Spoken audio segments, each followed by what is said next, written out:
Over the last 15 years, I've had the opportunity to look at hundreds and hundreds of business financials to take a look and see what inefficiencies exist. Now, over the last 3 years, I've had the opportunity to run my own business to try to identify how to continue to grow profitability while not sacrificing our team or our service or our brand. And so today on Full Send CFO, we're going to walk through how you can start to evaluate boosting profits without slashing headcount or cutting ad spend. There are a handful of ways to do this, and we want to walk through 5 different areas that we can look at in order to create a more profitable company.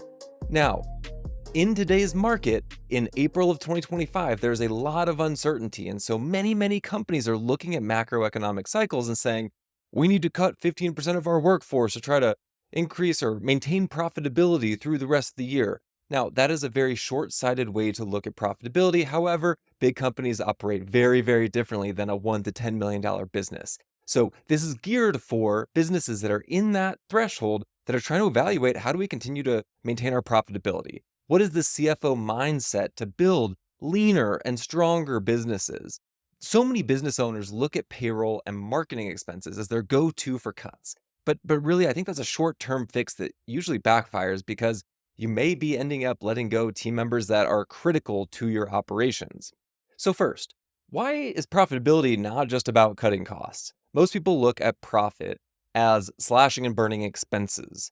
But really, it's not the same thing. Profitability comes from a variety of factors in your business, and just cutting your team and marketing can create problems with culture, your brand, and your long-term momentum. So instead, how do we look at optimizing our operations, optimizing our pricing, and then our strategy that supports that to grow our profitability? Most companies that optimize their pricing can increase profitability by 2 to 7% without even touching the volume, without even having to create a new go-to-market motion. So step by step, how do we start to increase our profit without cutting core investments?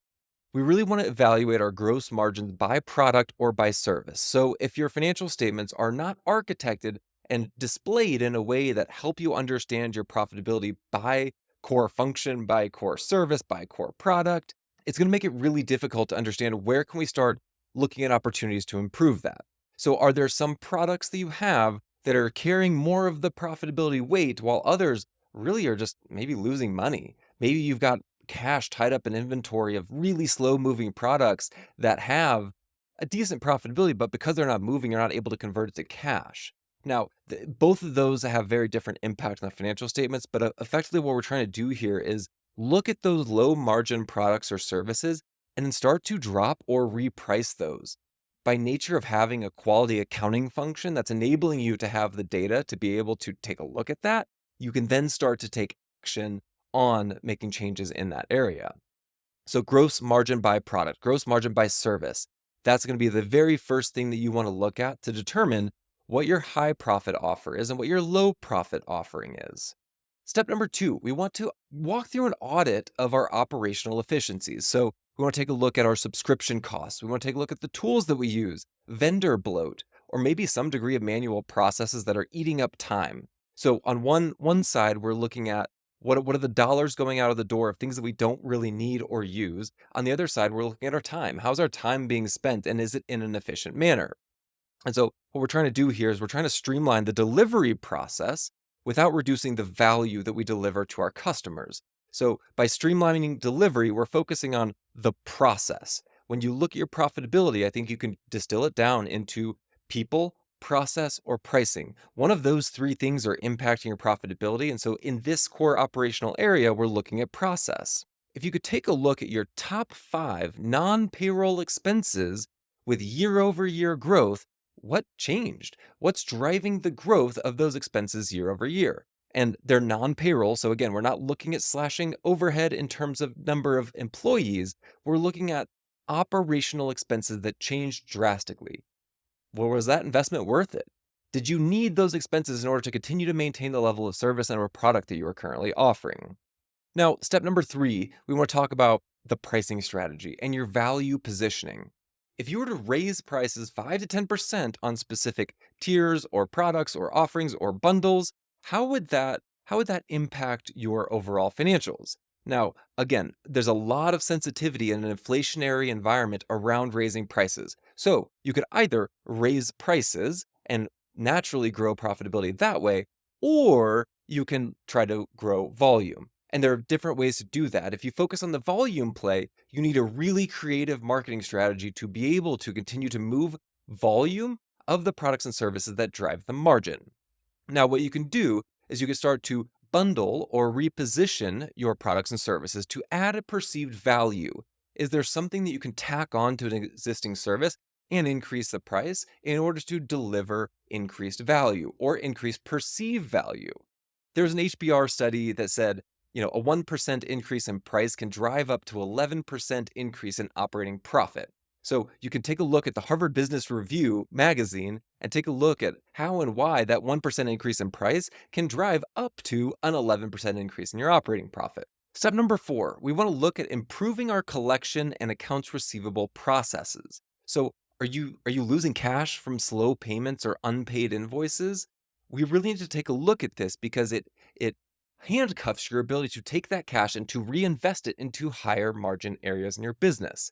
So we need to have tighter AR terms. We need to automate our follow-ups and or offer some early payment incentives by nature of improving your cash conversion cycle. So the time it takes you to deploy cash for inventory, raw material, for development, to the time at which you collect cash from a customer. We want to tighten that window from 60 days to 30 days, from 30 days to 15 days. The more that you're able to do that, it allows you to take the cash and existing profitability of those sales and turn it back into more profitability. So we want to take a look at the collection and AR processes. One cue here is by looking at an aged accounts receivable report with greater than 30-day outstanding balance. So if you're on QuickBooks, you can go to your accounts receivable aging report, and it'll show you all of the outstanding accounts receivable that you have in your business to focus on for collectability. Step number 5, this is probably more for a services-based business, but you need to take a look at your scope. What scope of services do you have with your customers, and are you over-servicing them? Are you over-delivering? Are you allowing scope creep to come into the equation? Are your team's hours bloated because you don't have clear boundaries? One thing that you can do here is audit your client time and cost in order to then tighten the service scope. If you have this really broad scope of servicing clients, it makes it really difficult for your team to understand where exactly should I be spending my time to drive success for this client. And also, you created a scope for a reason, and your client wanted that scope for a reason. So if it's very broad, it makes it difficult to understand how can I service this client really, really well. Uncontrolled scope creep can cut into profit by 10-20% for service-based businesses. It's really difficult to see that uncontrolled scope creep cut into profit when it's not being monitored. Now, if you're in an hourly billing environment, you have to worry a little bit less about this. However, if your costs are super variable to your own clients, it may drive some dissatisfaction. So you need to be really aware of how that's impacting your clients, because so long as that they're paying highly varied rates for the work that you're doing because of an uncontrolled scope, that may drive dissatisfaction and ultimately churn, which then will damage your profitability. Some common mistakes to avoid here is that we often see companies not only going for payroll first, but also going to cut marketing really quickly. So, by nature of cutting marketing, you're starting to starve the sales funnel.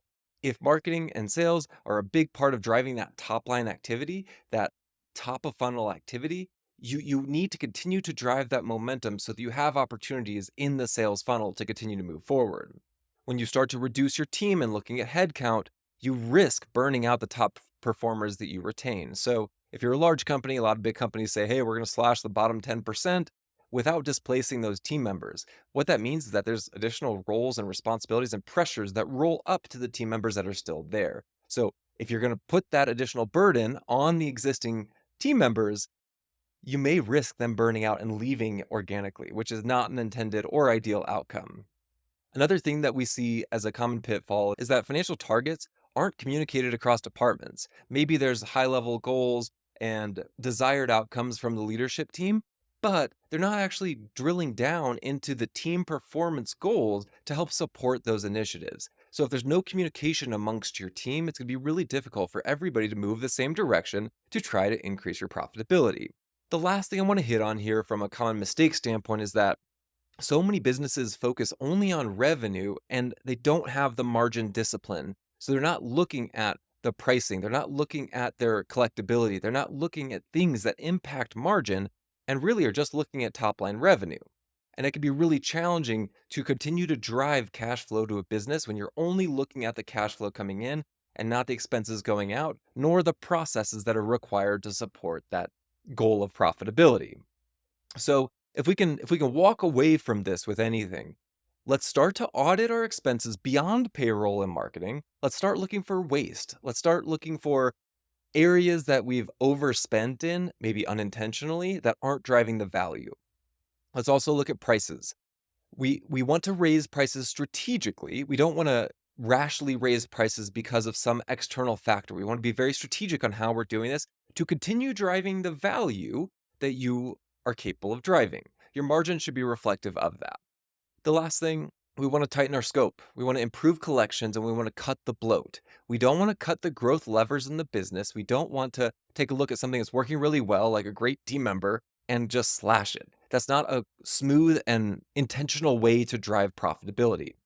If you can take a look at your last 3 months of service or product profitability, you should be able to start to see, are you over delivering or underpricing your goods and services? That should help you to get a really quick pulse check on where to focus your time and efforts to continue to drive profitability to your business. So, in a time where we've got macroeconomic uncertainty, taking a look at some of these things will really help you to drive a more profitable and sustainable business as we move throughout 2025.